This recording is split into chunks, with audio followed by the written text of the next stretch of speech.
I've gone down to Baja for the last 15 years. The whole time I've been living in California, Baja is like my escape. Patrick knows this. I load up my truck. Johnny comes with sometimes. Yeah. Head down to Baja, camp, live on the beach, surf, eat fish. It's Sounds great. It's the life, man. It's the life. What are you doing here, mate? Seriously. Anyway, studio. On half a dozen of these trips from half a dozen different fishermen, I've sat around camps. They're bringing in lobster. I go out, shoot a yellowtail. We're surfing, whatever. Sit down at night, and everybody's swapping stories. And these Spanish fishermen, these Mexican fishermen go, muy peligroso, very dangerous, el demonio negro. I'm like, excuse me? They're like, oh, no, el demonio negro, the black demon. Yeah. And I'm like, well, what is this? And they all have the same story, right? That in Baja, in the Sea of Cortez, not on the Pacific side, there is this 50-foot-long menacing shark called El Demonio Negro, El Demonio Negro, the black demon shark. Okay. And so I tell this story to the executives at Discovery, and they go, well, what is it? And I'm like, well, you'd have to buy a show if you want the answer. And so we go on this smartly done. Yeah, and so we go on this pretty fun expedition where we start in mainland Baja, and we are on the hunt to figure out who is El Demonio Negro. I get in touch with some old fishermen that are contacts of mine from down there. They tell us a story on camera. I crash an ATV, which cost a lot of money, but didn't kill anybody. Did destroy Mitchell's Red camera. Good. And then, we go on this chase. And the story that all the fishermen tell, and this is what's important, is that El Demonio Negro follows the whale migration, because the whales come into the Sea of Cortez, and eats baby whales. I'm like, all right. So that's a pretty big shark we're talking about. Big shark. They're saying 50 feet. Yeah. Wait, what were they saying? 50 feet. Okay. Yeah. So a megalodon. Yeah, that's what they're saying. Okay. So anyway, we go down to Baja. We're there the late spring because of my other shoot schedule. Whales are leaving. They're bailing, right? There's a couple whales left Yeah, they're in the afraid Cortez. of the Count of Montenegro. You said it. Understood. And they're bailing. So we're chasing the whales to try and find El Demonio Negro. And we're basically running down Baja trying to catch up with them, get to the tip, get to Cabo San Lucas, and the whales they're out of here. Mm-hmm. So we board a boat.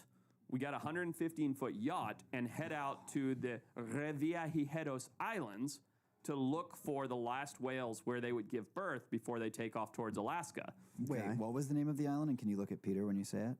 Revillagigedos. Can you say that, please, back to me? Yep, nailed it. Okay, did you know you were going to have to go out there, or you saw that there weren't any whales and you were tits up?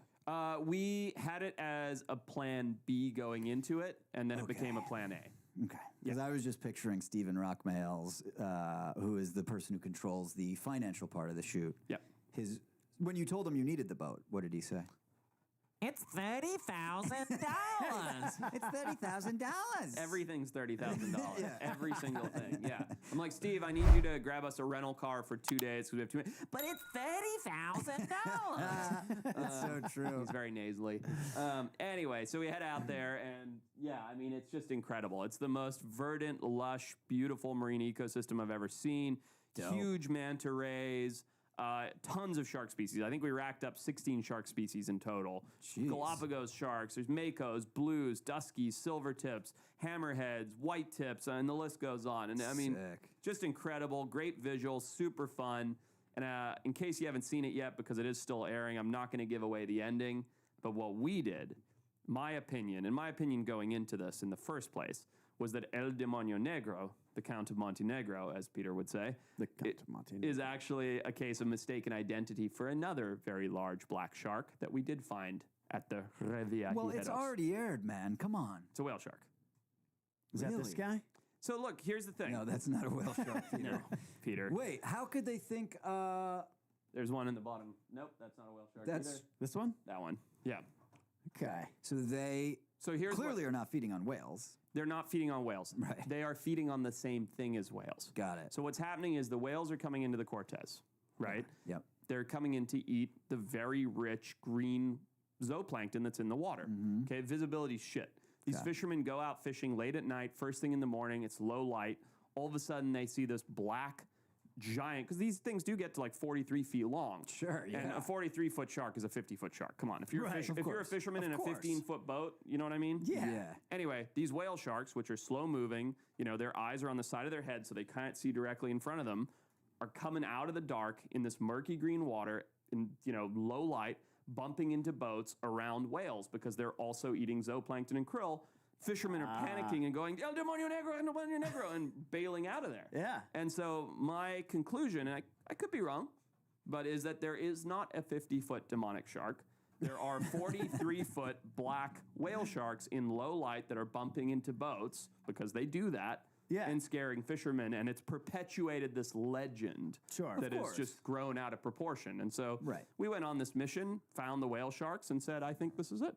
I mean, think about when you were a kid and you thought there could be a monster in your closet or a boogeyman, right? Just because you had heard a story, right? You're not born with that in your fucking brain. Of course not. You heard a story, you saw a movie, and for you, it's completely real. It's real. Take that one step further.